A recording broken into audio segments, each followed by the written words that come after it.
నమస్తే G24 news కి స్వాగతం. ముందుగా బులెటిన్ లో హెడ్లైన్స్. నా ఉద్యమ ప్రస్థానానికి సంబంధించి కవితకు ఉన్న జ్ఞానానికి జోహార్లు ఎమ్మెల్యే జగదీష్ రెడ్డి.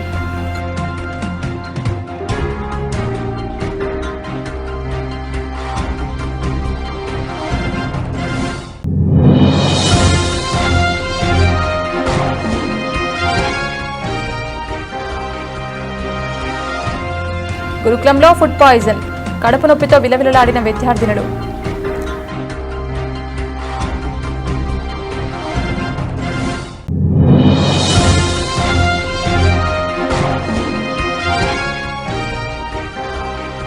తెలంగాణ జాగృతి పోరాటాలతో బీసీ రిజర్వేషన్ల కోసం అసెంబ్లీలో 2 బిల్లులు.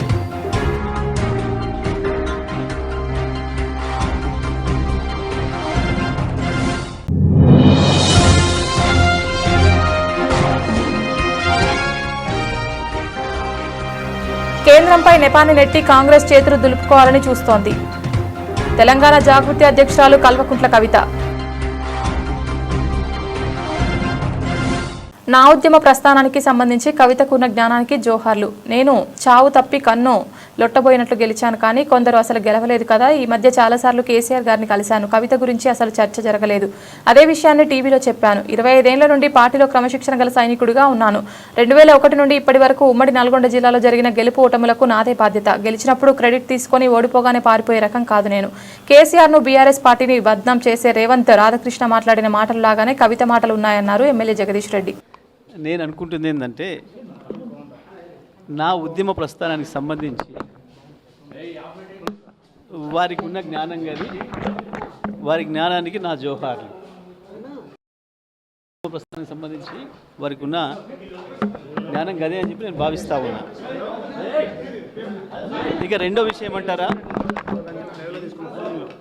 ఇతర కార్యక్రమాలకు సంబంధించి ఇతర విషయాలకు సంబంధించి వారు మాట్లాడింది మనకు చాలా స్పష్టంగా కనపడింది. ఆ మాటలు ఇవాళ కొత్తగా కవిత గారు మాట్లాడిన మాటల్లో కొత్త విషయాలు ఏం నాకు కనపడలేదు. కేసీఆర్కి బద్ధ శత్రువులుగా వ్యవహరిస్తున్న వాళ్ళు, కేసీఆర్ క్యారెక్టర్ను అసాసినేట్ చేయాలని చెప్పి దశాబ్దాలుగా ప్రయత్నం చేస్తున్న వాళ్ళు, బీఆర్ఎస్ను ఖతం చేయాలని చెప్పి ఆలోచిస్తున్న వాళ్ళు, ప్రయత్నం చేస్తున్న వాళ్ళు, దాంట్లో ముందరగా ఉన్న రేవంత్ రెడ్డి, రాధాకృష్ణలు నా గురించి ఏం మాట్లాడినరో ఏం రాసినరో గవే మాటల్ని మళ్ళీ వెళ్ళవేసే ప్రయత్నం చేసినందుకు ఆమెకు నా సానుభూతిని తెలియజేస్తా ఉన్నా. కవిత వెనకాల రేవంత్ రెడ్డి ఉన్నారంట. ఆమె నేనేమంటున్నా, వారు ఉపయోగించిన పదాలలో ఈ మధ్యకాలంలో ఆ పదాలను ఉపయోగించింది మొదటగా రేవంత్ రెడ్డి, తర్వాత రాధాకృష్ణన్. అదే పదాలని ఇవాళ మీరు వారి మాటల్లో చూశారు. మీకు స్పష్టంగా కనబడుతుంది కేసీఆర్ శత్రువుల చేతుల్లో వాళ్ళు మాట్లాడుతున్న ఆయుధాలని, వాళ్ళు మాట్లాడుతున్న మాటల్ని తను తీసుకుంటున్నందుకు, తను వల్లెవేస్తున్నందుకు, అవి వాడుతున్నందుకు నేను ఆమెకు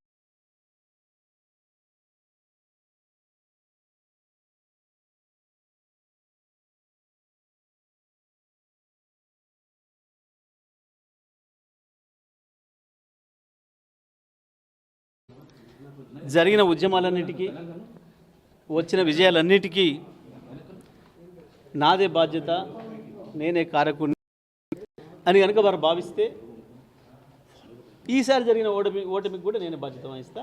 నాకేం భయం లేదు. తప్పకుండా గెలుపు మాత్రమే నాది, ఓటమి నాది కాదని పారిపోయేవాడిని కాదు నేను.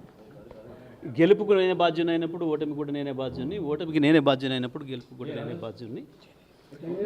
2001 నుంచి ఇప్పటి వరకు జరిగిన నల్గొండ జిల్లాలో జరిగిన ఉద్యమాలన్నిటికీ, గెలుపటంలన్నిటికీ నేను బాధ్యుని, అందులో నాకేం సందేహం లేదు. నేను ఒక్కరిని మాత్రమే కాదు, తప్పకుండా పార్టీ అనేది గొప్పది, పార్టీ అనేది పెద్దది.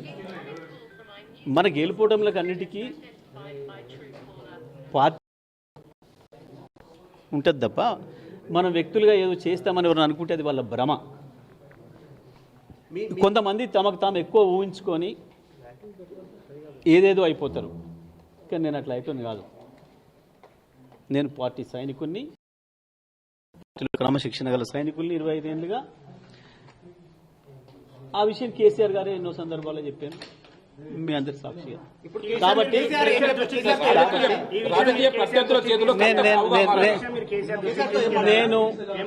నేను కేసీఆర్ గారిని ఈ మధ్యకాలంలో దాదాపు ఒక 50 సార్లు కలిసిన, ఒక 15-20 రోజులు పూర్తి కాలం గడిపిన. ఏ ఒక్క మధ్యన ఈ చర్చ రాలే, ఈ ప్రస్తావన రాలే. నేను అదే విషయాన్ని మీడియా మిత్రులు అడిగినప్పుడు చెప్పిన, ఒక సెకండ్ కూడా మా మధ్యన ఈ చర్చలు రాలేదు. అందుకే మీరు ఆమె గురించి ఏమడిగినా అది వృధా తప్ప ఇంకోటి కాదు. నిమిషం సమయం కూడా మేము దాని గురించి కేటాయించలేదు. నిమిషం సమయం కూడా వృధా అనే మాట చెప్పిన తప్ప నేను ఇంకోటి చెప్పలేదు. కేసీఆర్ దగ్గర నేను ఏం మాట్లాడిను అది రాలేదు కాబట్టి చెప్పిన. నేను దాంట్లో ఏం పెద్ద ఆశ్చర్యమేం లేదు, దాంట్లో మాట్లాడకూడదు ఏం లేదు, లేకపోతే అన్పార్లమెంటరీ లేదు, ఇంకొకటి లేదు. కేసీఆర్ గారి గురించి వెళ్ళి కేసీఆర్ దగ్గర మేమేం మాట్లాడినాం అదే చెప్పినాం. బనకచెర్ల గురించి మాట్లాడినాం, కాళేశ్వరం నీళ్ళ గురించి మాట్లాడినాం, ఎరువుల గురించి మాట్లాడినాం, దెబ్బతింటున్న వ్యవసాయ రంగం గురించి మాట్లాడినాం, ఎట్లా కాపాడుకోవాలి నీళ్లను, గోదావరిని, బనకచెర్ల విషయంలో ఎట్లా ముందుకు పోవాలి, ఏ రకంగా దాన్ని ఆపాలి, ప్రజా ఉద్యమాల పట్ల ఎట్లా నిర్మాణం చేయాలి, కోర్టుల ద్వారా ఎట్లా ఆపాలి, గీ తపన తప్ప మాకు గీ ప్రయత్నం తప్ప కేసీఆర్ గారి దగ్గర ఇంకా ఏ చర్చ రాలేదు. కాబట్టి నేను ఎక్కడన్నా ఒక 2 సందర్భాల్లో విలేకరుల మిత్రులు అడిగినప్పుడు అదే మాట చెప్పిన. నేను ఒక్కసారి మాట్లాడినా 100 సార్లు మాట్లాడినా మీరు 1000 సార్లు ప్రశ్న వేసినా నా సమాధానం ఒక్కటే. కేసీఆర్ గారిని నేను ఇప్పట్లో కలిసిన సందర్భాలలో ఏ ఒక్క రోజు కూడా మాకు వ్యవసాయ రంగానికి సంబంధించి, గోదావరి జలాలకు సంబంధించి, బనకచెర్లకు సంబంధించి, కాళేశ్వరం జలాలను నీళ్ళ పొలాలకు ఇచ్చే సంబంధం గురించి, రైతుల సమస్యలు, ప్రధానంగా ఈ మధ్యకాలంలో రైతులు ఎదుర్కొంటున్న ఎరువుల సమస్య గురించి గివి తప్ప రాజకీయ విషయాలు మాట్లాడారు. కేసీఆర్ లేకపోతే కవిత లేరని చెప్పి మీరు చేసిన కామెంట్స్ వల్ల ఇంత జరిగింది అంటున్నారు. కేసీఆర్ లేకపోతే ఎవరూ లేము, అందులో సందేహం ఏముంది, దాంట్లో పెద్ద ఆశ్చర్యం ఏముంది, దాంట్లో ఏం పెద్ద పొరపాటు పదం ఏం లేదు కదా. అంటే ఎమ్మెల్సీ కవిత సూర్యాపేటలో మీ గెలుపు కూడా చావు తప్పి కావచ్చు, కొంతమంది అసలే గెలవలేదు కదా, దాని గురించి లేవుతారు. మరి అంటే రాజకీయ పద్ధతిలో చేతుల్లో ఎమ్మెల్సీ కవిత పోయిదో ఏదో ఒకటి గెలిచినా కదా, మరి అసలే ఓడిపోవడానికి వచ్చాడు పేరు మీరు, అది ఎందుకు జరిగింది అని. జగదీష్ రెడ్డి గారు ఒకవైపు రాజకీయ పద్ధతిలో చేతిలో ఎమ్మెల్సీ కవిత పావుగా మారారా? నేనేమంటున్నా, నేను చాలా క్లియర్గా చెప్పిన, నా ట్వీట్లోనే చెప్పిన, వాస్తవానికి మీకు ఈ శ్రమ లేకుండా.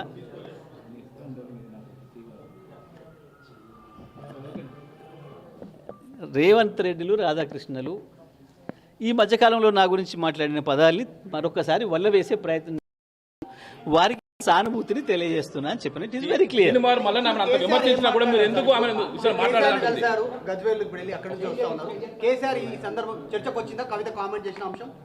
నేను చెప్పినది ఈ రోజే కాదు, ఏ రోజు కూడా ఆ అంశం మా మధ్య చర్చకు రాలేదు. నేను ఇదే విషయాన్ని చెప్పాను. నేనేమంటున్నా, ఈ విషయాలు ఏది మేము ఎప్పుడు చర్చించలేదు. సరే, ఆమె అన్నది కూడా నేను ఇప్పుడు మీరు అంటారు కదా, అది వినలేదు నేను. ఆ విషయం మరి ఆ విషయం నేను వినలేదు. అంటే ఒక మామూలుగా బీఆర్ఎస్ పార్టీ నేతగా, ఒక కేసీఆర్ సైనికుడిగా మీరు ఆమె పైన అంత హార్ష్ కామెంట్ చేస్తే మీరు ఎందుకు సపోర్ట్గా మాట్లాడలేదు? ఆమె అదే అంటుంది. ఆమె మరి నేను చూడలేదు ఆ విషయం. నేను చూస్తుంటే మాట్లాడేవాన్ని. బహుశా నేను 2-3 డేస్ నేను మీడియాకి అందుబాటులో లేనట్టున్నా, చూడలేదు. Right, thank you. గురుకులంలో ఫుడ్ పాయిజన్, కడుపు నొప్పితో విలవిల్లాడిన విద్యార్థినులు. కొమరంభీం జిల్లా రెబ్బెన మండల కేంద్రంలోని తెలంగాణ సాంఘిక సంక్షేమ గురుకులంలో ఫుడ్ పాయిజన్ జరిగి 3 10వ తరగతి విద్యార్థులకు తీవ్ర అస్వస్థత. భోజనం చేసిన అనంతరం ఒక్కసారిగా కడుపు నొప్పితో బాధపడుతూ విలవిల్లాడిన విద్యార్థులను వెంటనే రెబ్బెన ప్రాథమిక ఆరోగ్య కేంద్రానికి తరలించి అనంతరం మెరుగైన వైద్య చికిత్స కోసం విద్యార్థులను బెల్లంపల్లి ప్రభుత్వ ఆసుపత్రికి తరలింపు.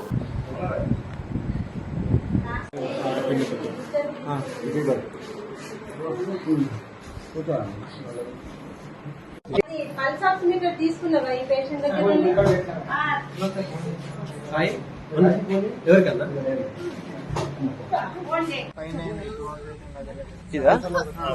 మాకు ఫోన్ చేసి టూవర్స్ వాళ్ళు మీకు అంటే ఇక్కడ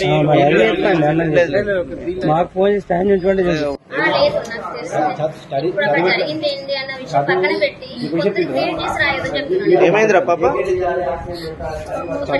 ఒక నిమిషం. ఎంతమంది? దేనికోసం ఏమైంది?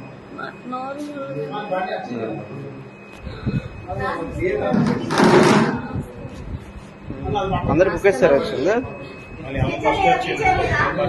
డాక్టర్ లేరు కదా? ఏం కాలేదండి నీకు బ్రీతింగ్ ప్రాబ్లం ఉన్నట్టుంది. మాట్లాడు. బ్రీతింగ్ ప్రాబ్లం ఉన్నట్టుంది.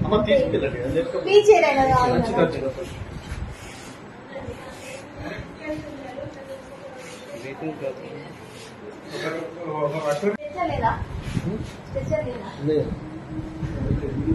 ఇది బంద్ చేయాలా? ఇక్కడ పెట్టుకుంటాం. తెలంగాణ జాగృతి పోరాటాలతో బీసీ రిజర్వేషన్ల కోసం అసెంబ్లీలో 2 బిల్లులు పెట్టారు. సావిత్రిబాయి పులే జయంతిని ఉమెన్స్ టీచర్స్ డే ప్రకటించారు. జ్యోతిబా పులే విగ్రహం అసెంబ్లీలో పెట్టమంటే ప్రభుత్వం ట్యాంక్ బండ్పై పెట్టింది. అదే పోరాట స్ఫూర్తితో కామారెడ్డి డిక్లరేషన్లో ఇచ్చిన హామీ మేరకు బీసీలకు 42% రిజర్వేషన్లు అమలయ్యే వరకు పోరాటం కొనసాగిస్తామన్నారు. తెలంగాణ జాగృతి అధ్యక్షురాలు కల్వకుంట్ల కవిత. తెలంగాణ జాగృతి యునైటెడ్ పూలే ఫ్రంట్ మన యొక్క ఉద్యమాల ఒత్తిడితోని ఇవాళ అసెంబ్లీలో 2 బిల్లులు పాస్ అయినాయి. సావిత్రిబాయి పూలే గారి జయంతిని అఫీషియల్ గా ఉమెన్స్ టీచర్స్ డేగా ప్రకటించారు. పూలే గారి విగ్రహాన్ని మనం అసెంబ్లీలో అడిగితే వాళ్ళు ట్యాంక్ బండ్ మీద పెడతామన్నారు. ఒక్కొక్కటి ముందడుగు పడుతున్నది. ఒక్కొక్కటిగా ప్రభుత్వాలను కదిలించగలుగుతా ఉన్నాం, వారి మెడలు వంచగలుగుతా ఉన్నాం. ఇప్పుడు చాలా బలీయమైనటువంటి ఆకాంక్ష మనందరికీ ఏందది? ఇవాళ జరుగుతున్నటువంటి లోకల్ బాడీ ఎన్నికలలో, రేపు తెలంగాణలో జరగబోయేటటువంటి స్థానిక సంస్థల ఎన్నికల్లో డిక్లరేషన్, కామారెడ్డి డిక్లరేషన్ లో చెప్పిన విధంగా 42% రిజర్వేషన్ ఇచ్చి తీరాల్సిందే అని ఇవాళ ఇక్కడ కూర్చున్నాం. 42% రిజర్వేషన్ కోసం 72 గంటల నిరంతర నిరాహార దీక్ష కోసం ఇవాళ ఇక్కడ కూర్చున్నాం. ఇది రాజకీయ పోరాటం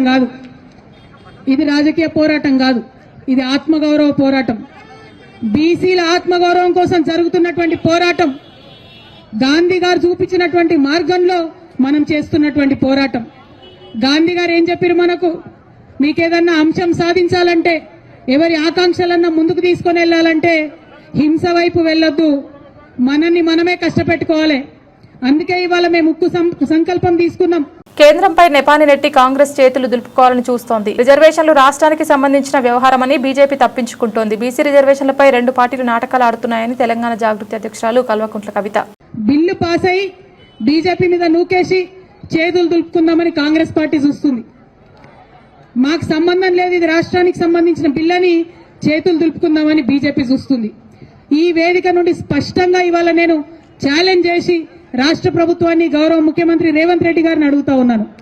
నిజంగా మీరు బీసీల పక్షపాత అయితే, నిజంగా 42% మీరు పెట్టిన బీసీల బిల్లు చిత్తశుద్ధితో పెట్టిందైతే, ఏదైతే బీజేపీ చెప్తుందో ముస్లింలకు ఉందేమో అనే అనుమానంతో మేము ఆపుతున్నామని చెప్తున్నారు.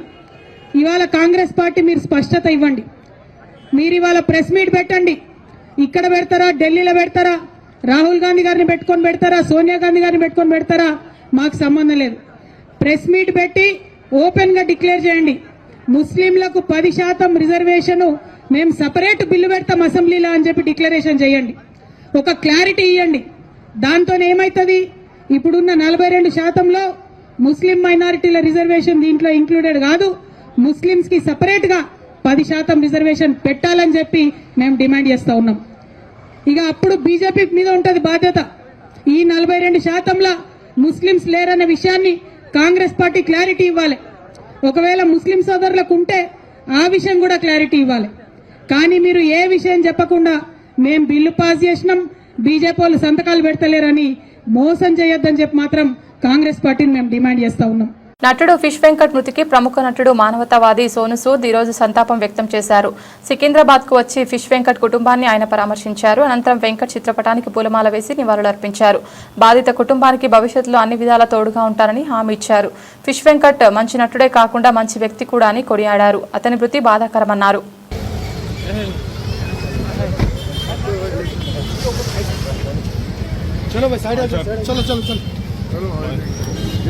चलो चलो पीछे चल चल अना जरा आगे अना इनका जरा अना కొంచెం సిగన్ भाई నడుగా తీసుకుందాం ఫోటోస్ తీసుకుందాం भाई चलो వర్షం పడుతుంది చెత్త తిను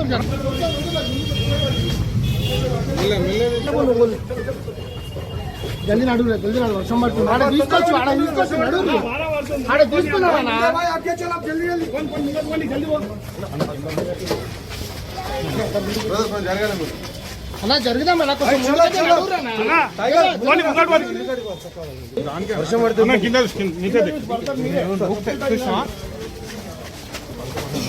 भाई सामने चलना ఎందుకు అందరు నిమ్మలాగానే తొందర అస్సలు పెట్టకురా ఇబ్బంది లేదు ఫోన్ ది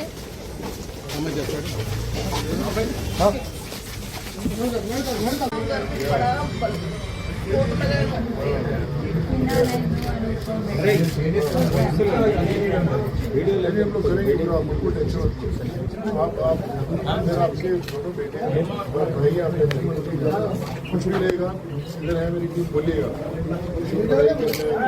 और भी कोई जरूरत पड़ेगा मैं करूँगा बिल्कुल आप टेंशन मत लीजिए वीडियो बैठी को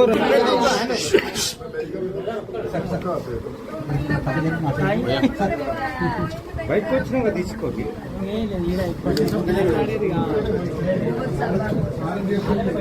ठीक होगा बिल्कुल टेंशन एक दिन ना आराम से हम लोग बात करके मैं उनको भी मैं मिलूंगा बिल्कुल टेंशन नहीं है कुछ मिलेगा मेरे को बताइए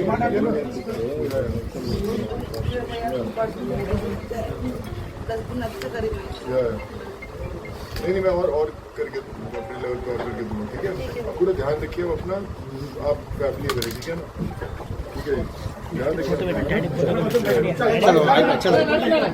मेरा ना कहीं और वहाँ लेट हो गया गलत मैं पक्का फोटो ठीक हो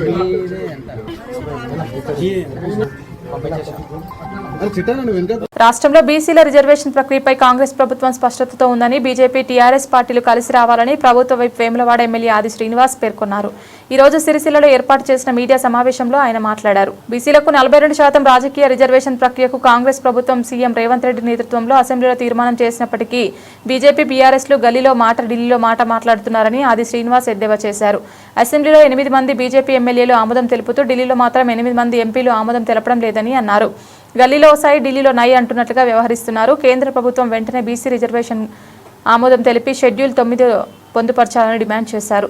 సమావేశంలో గడ్డం నరసయ్య, వెలుముల స్వరూప, వైద్య శివప్రసాద్, చొప్పదండి ప్రకాష్, రాంప్రసాద్ తదితరులు పాల్గొన్నారు. బీసీలకు 42% రిజర్వేషన్ రాజకీయ పరంగా విద్యా ఉద్యోగాలు ఇవ్వాలని అసెంబ్లీలో బిల్లును పాస్ చేపించిన తర్వాత గౌరవ ముఖ్యమంత్రి రేవంత్ రెడ్డి గారి నాయకత్వంలో ఢిల్లీ ప్రభుత్వానికి పంపి రాజ్యాంగ సవరణ జరిపి షెడ్యూల్ 9లో చేర్చాలని చెప్పినప్పటికీ 2018 పంచాయతీరాజ్ చట్టాన్ని సవరిస్తూ గౌరవ ముఖ్యమంత్రి రేవంత్ రెడ్డి గారి నాయకత్వంలో క్యాబినెట్ గవర్నర్ గారికి పంపిస్తే ఆ ఫైల్ కూడా కేంద్ర ప్రభుత్వం సాంకేతిక పరంగా టెక్నికల్ అంశాలకు సంబంధించినటువంటి విచారణ పేరిట పంపినటువంటి సందర్భంలో గౌరవ ముఖ్యమంత్రి శ్రీ రేవంత్ రెడ్డి గారు స్వతహాగా బీసీ బిడ్డ కాకున్నప్పటికీ ఆనాడు కామారెడ్డిలో డిక్లరేషన్లో 42% ఇస్తామని ఈనాటి పీసీ అధ్యక్షుడు మహేష్ కుమార్ గౌడ్ గారి చేతుల మీదుగా ప్రకటన జరిగినటువంటి సందర్భంలో అసెంబ్లీలో బీసీ సంక్షేమ శాఖ మంత్రులు పొన్నం ప్రభాకర్ గారి బిల్లును ప్రవేశపెట్టిన సందర్భం నేను బీసీ బిడ్డగా ఆ బిల్లును బలపరచమని చెప్పాడు. బీసీల ఆకాంక్ష 42% రిజర్వేషన్ జరగాలని ఆ ఆకాంక్షకు అనుగుణంగా సువర్ణ అక్షరాలతో లిఖింపబడినటువంటి ఈ బిల్లును ఆమోదింపు చేసుకొని తెలంగాణ రాష్ట్ర శాసనసభ నుంచి కేంద్రానికి పంపిస్తే బీజేపీ ప్రభుత్వం బీసీల పక్షాన రాష్ట్రంలో సై అంటూనే ఢిల్లీకి వెళ్ళిన తర్వాత నై అంటున్నటువంటి సందర్భంలో క్యాబినెట్ ఉన్నటువంటి కిషన్ రెడ్డి గారు చొరవలేదు, బండి సంజయ్ గారు చొరవలేదు. 8 మంది ఎంపీలు గెలిచి ఇక్కడ 8 మంది ఎమ్మెల్యేలేమో రాష్ట్రంలో మీరు సరే అన్నారు అసెంబ్లీలో, కానీ 8 మంది ఎమ్మెల్యేలు 8 మంది ఎంపీలను కేంద్రంలో మంత్రులు ఒప్పించి రాజ్యాంగ సవరణ జరిపి 9 షెడ్యూల్లో చేర్చడంలో విఫలమైన వేళ ఆర్డినెన్స్ను జారీ చేస్తే ఆర్డినెన్స్కు సంబంధించి ఆమోదం కూడా పొందియలేక విఫలమైనటువంటి భారతీయ జనతా పార్టీ ప్రభుత్వం పైన మా గౌరవ ముఖ్యమంత్రి రేవంత్ రెడ్డి గారు క్యాబినెట్లో చర్చించి ఈరోజు చలో ఢిల్లీ అని పిలుపునిచ్చిన సందర్భంలో 5, 6, 7 తేదీల్లో కేంద్ర ప్రభుత్వం పైన ఒత్తిడి పెంచేటువంటి కార్యక్రమాన్ని ఈరోజు మా రాహుల్ గాంధీ గారు భారత్ జోడోలో ఏదైతే వివక్ష పోవాలి, అసమర్థత తొలగాలంటే, కులగణన జరగాలంటే, తెలంగాణలో కులగణన జరిగి ఈరోజు 42% రిజర్వేషన్ ఇస్తున్న సందర్భంలో పదే దేశవ్యాప్తంగా కూడా ఈరోజు రోల్ మోడల్ అయి తెలంగాణ బీసీల పక్షాన నిలబడుతుందని చెప్పంటే ఓర్వలేనటువంటి భారతీయ జనతా పార్టీ ఎక్కడ కాంగ్రెస్ పార్టీకి పేరుస్తుందని చెప్పని ఆలోచిస్తున్నా తెలియని అంశం. అందుకే ప్రభుత్వం పైన ఒత్తిడి పెంచడానికి తెలంగాణకు సంబంధించిన ప్రభుత్వం యావత్తు 3 రోజులు ఢిల్లీ ఉండాలని ఒక నిర్ణయం తీసుకుంది. గౌరవ ముఖ్యమంత్రి గారు, ఉప ముఖ్యమంత్రి గారు, మంత్రులు, గౌరవ ఎమ్మెల్యేలు, ఎమ్మెల్సీలు, ఎంపీలు, కార్పొరేషన్ చైర్మన్లు, కాంగ్రెస్ పార్టీకి సంబంధించిన నాయకత్వం ఇప్పుడే హైదరాబాద్ నుంచి చెలో ఢిల్లీ పేరిట బీసీ శంకర్రావు పూరించడానికి ప్రత్యేక రైలు కూడా బయలుదేరి వెళ్తా ఉంది. అందరం కూడా 3 రోజులు పార్లమెంట్లో ఒత్తిడి పెంచడం మా రాహుల్ గాంధీ గారి నాయకత్వంలో 5వ తేదీన 6వ తేదీన జంతర్ మంత్రి దగ్గర ధర్నా కార్యక్రమం నిర్వహించి 7వ తేదీ జిల్లాలో మట్టి ఇసుక అక్రమ రవాణాపై జిల్లా అధికార యంత్రాంగం ఉక్కుపాదం మోపుతుంది. అనుమతి లేకుండా తరలింపుపై ప్రత్యేక నిఘా ఏర్పాటు చేసి వరుస దాడులు కొనసాగుతున్నాయి. అక్రమ రవాణాదారులపై కేసులు నమోదు చేస్తూ వాహనాలు సీజ్ చేయిస్తున్నది. కలెక్టర్ సందీప్ కుమార్ ఝా, ఎస్పీ మహేష్ బి గీతే జిల్లాలోని సహజ వనరుల సంరక్షణకు ప్రత్యేక చర్యలు ప్రణాళిక ప్రకారం తీసుకుంటున్నారు. ప్రభుత్వ పథకాలు నిర్మాణాల కోసం నిబంధనల మేరకు తరలించేందుకు కలెక్టర్ అనుమతి ఇస్తున్నారు. జూలై 21న ఎల్లారెడ్డిపేట మండలం వెంకటాపూర్లో హిటాచీ యంత్రం, 12వ తేదీన ఇల్లంతకుంట మండలం గాలిపిల్లిలో జేసీబీ 5 ట్రాక్టర్లు, 10వ తేదీన ముస్తాబాద్ మండలం చిప్పలపల్లిలో జేసీబీ 5 ట్రాక్టర్లు, జూన్ 28న ఇందిరమ్మ ఇళ్లకు అని వాహనాలను బ్యానర్ కట్టి వేములవాడ రూరల్ మండలంలోని కోడిముంజ, అనుపురం పరిసరాల్లో అక్రమ రవాణా చేస్తున్న 10 టిప్పర్లు, 2 ట్రాక్టర్లు, 2 జేసీబీలు, 2 హిటాచీ యంత్రాలు. అదే నెల 22వ తేదీన ఎల్లారెడ్డిపేట మండలం వెంకటాపూర్లో హిటాచీ, జేసీబీ అలాగే 1 టిప్పర్ను సీజ్ చేసి పోలీస్ స్టేషన్లో ఎస్పీ కార్యాలయంకు తరలించారు. ప్రభుత్వ పథకాలు, ఇందిరమ్మ ఇండ్ల నిర్మాణాల కోసం నిబంధనల మేరకు తరలించేందుకు కలెక్టర్ సందీప్ కుమార్ ఝా అనుమతిస్తున్నారు. నిర్మాణదారులకు ఇసుక, మట్టి కోసం ఇబ్బంది పడకుండా పకడ్బందీ చర్యలు తీసుకుంటున్నారు. ఇందిరమ్మ ఇండ్లకు కావాల్సిన ఇసుక, మట్టి సమకూర్చాలని ఆయా మండల తహసీల్దార్లు ఆదేశించారు. అనుమతి లేకుండా మొరం మట్టి తరలిస్తున్న 691 వాహనాలను మైనింగ్ శాఖ ఆధ్వర్యంలో సీజ్ చేసి 1,02,026 జరిమానా విధించారు. అలాగే అధికారికంగా అనుమతి లేకుండా మొరం మట్టి తవ్వకాలు చేస్తున్న జిల్లాలోని ఆయా మండలాల్లో 4గురికి 2,87,515 రూపాయల జరిమానా విధించి ప్రభుత్వ ఖజానాకు జమ చేసినట్లు అధికారులు తెలిపారు. ప్రభుత్వ పథకాలు, ఇందిరమ్మ ఇండ్ల నిర్మాణం కోసం ప్రభుత్వ సెలవు దినాల్లో ఇసుక, మట్టి తరలించవద్దని ఆయా మండలాలకు తెలిపిన ప్రభుత్వ పని దినాలలో మాత్రమే అనుమతులు ఇవ్వాలని కలెక్టర్ సూచించారు. జిల్లాలో అక్రమంగా మట్టి, ఇసుక తరలిస్తే ఉపేక్షించమని, కఠిన చర్యలు తీసుకుంటామని హెచ్చరించారు. తంగళ్లపల్లి మండల కేంద్రంలోని ప్రభుత్వ ప్రైమరీ పాఠశాలలో గజాంబికార్ కుటుంబ సభ్యులు ఆధ్వర్యంలో విద్యార్థులకు ప్లేట్లు వితరణ చేసిన ఎంఈఓ రాజునాయక్ చేతుల మీదుగా పంపిణీ చేశారు. తంగళ్లపల్లి మండల కేంద్రంలోని ప్రైమరీ పాఠశాలలో విద్యార్థులకు మిడ్ డే మీల్స్ చేయడానికి చిన్నపిల్లలు ఇబ్బందులు గురవుతున్నారని తెలుసుకుని పాఠశాలలో చదువుతున్న 121 మంది విద్యార్థులకు రిటైర్డ్ పాఠశాల ఉపాధ్యాయుడు గజాంబికార్ మొగులోజీ జ్ఞాపకార్థంగా వారి కుటుంబ సభ్యులు గజాంబికార్ శ్రీనివాస్ యాదగిరి వారి కుటుంబ సభ్యులు విద్యార్థులకు మధ్యాహ్న భోజన ప్లేట్లను ఎంఈఓ చేతుల మీదుగా పంపిణీ చేశారు. ప్రతి సంవత్సరం పాఠశాలకు ఏదో విధంగా సహాయ సహకారాలు అందిస్తున్న వారి కుటుంబ సభ్యులకు కృతజ్ఞతలు తెలిపారు. ఈ కార్యక్రమంలో ప్రధానోపాధ్యాయులు, ఉపాధ్యాయులు, విద్యార్థులు పాల్గొన్నారు.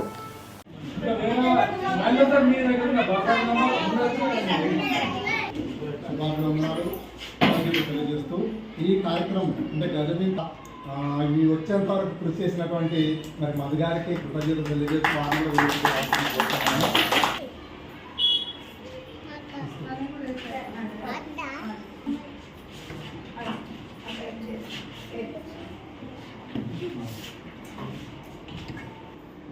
గజబీంకర్ లక్ష్మీబాయి మరియు మొగలాజీ గారుల జ్ఞాపకాలు చిన్నపిల్లలు తినడానికి భోజనము చేయడానికి ప్లేట్ ఇబ్బంది అవుతుంది అనేటువంటి శుభాభివందనాలు, శుభ నమస్కారాలు.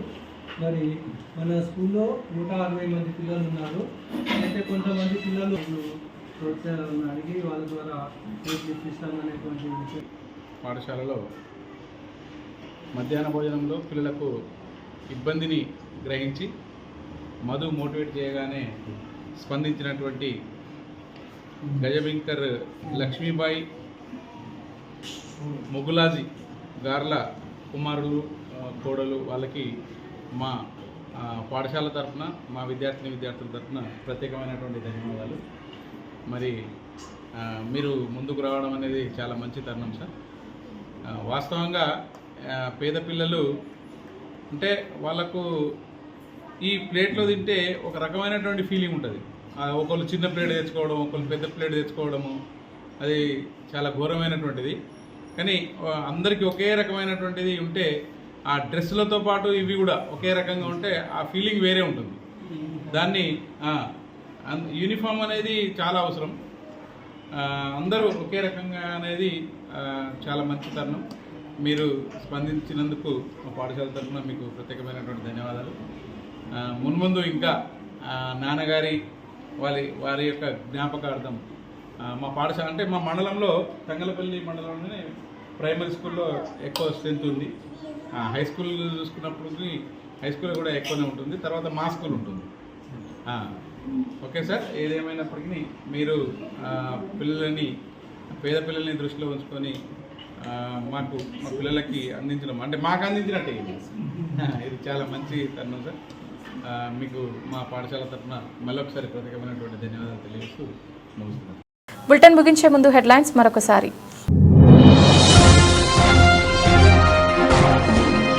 నా ఉద్యమ ప్రస్థానానికి సంబంధించి కవితకు ఉన్న జ్ఞానానికి జోహార్లు, ఎమ్మెల్యే జగదీష్ రెడ్డి.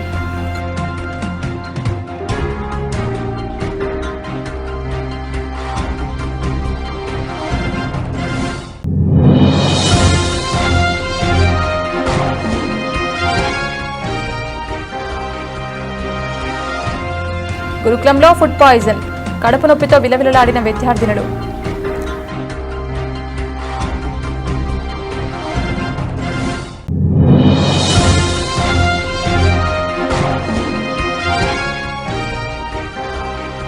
తెలంగాణ జాగృతి పోరాటాలతో బీసీ రిజర్వేషన్ల కోసం అసెంబ్లీలో 2 బిల్లులు.